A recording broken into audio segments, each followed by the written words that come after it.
This is not for the claustrophobic. We're going deep inside a mountain, through a vast tunnel system, into El Teniente copper mine in the Andes Mountains outside Santiago. The owner here is the Chilean government, the world's largest producer and exporter of copper. Today here in El Teniente doesn't exist miners like in the old times, you know? Today's miner brandishes not a pickaxe, but a joystick, remotely and more safely operating machines that chop up the rock and send it down through shafts and out of the mountain for processing. Copper has been the secret of Chile's success in navigating today's uncertain economic times. Chile's economy has certainly been hurt by the world recession. Unemployment is up and productivity is down. But if you pick up a newspaper, you won't read about bank bailouts or widespread layoffs or massive stimulus spending plans which no one's sure how to pay for. That's because a few years ago, when copper prices were exploding, the government chose to squirrel away part of the proceeds, saving for a rainy day. So when it rained last year and world economies fell apart, they were ready.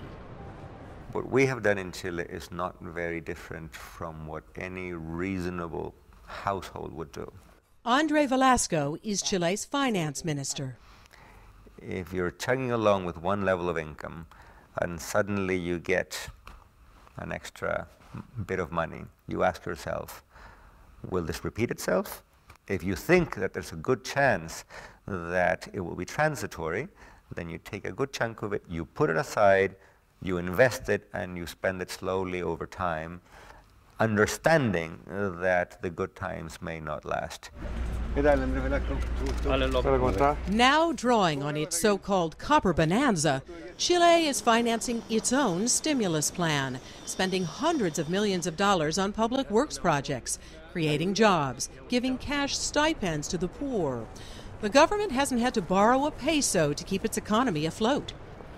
Newspapers are full of flattering headlines, and even President Obama, appearing with Chile's President Michelle Bachelet, complimented the country on maneuvering through bad times in a good way. Finance Minister Velasco, on leave from teaching at Harvard to serve his government, took a lot of heat for being frugal.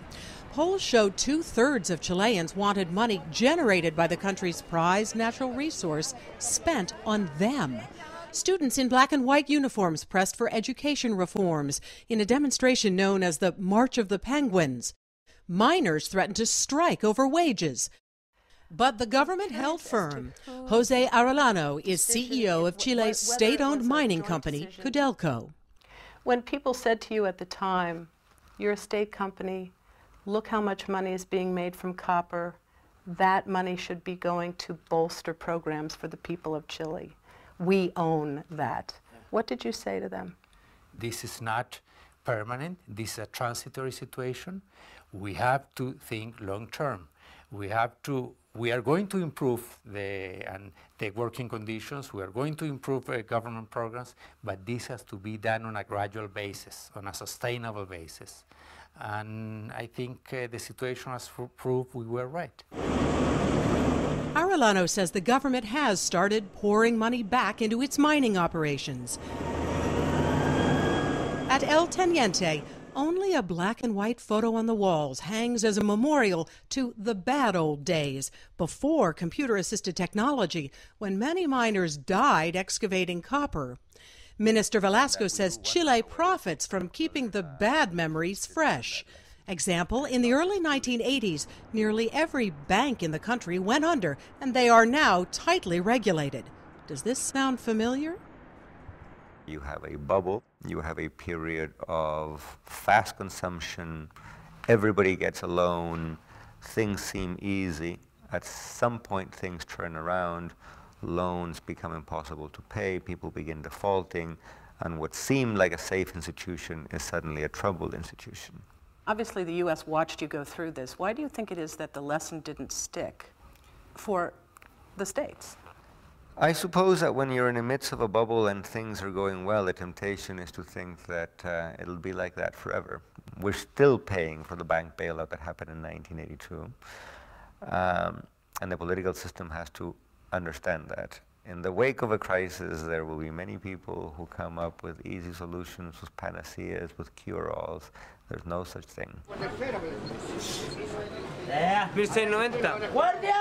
Only hard work, he says, and the knowledge that whether you are a small developing country or a large industrial one, whether you are an individual or a government, certain principles always apply. When things are good, you better be saving. One should not borrow and consume on the assumption that your income will go up forever.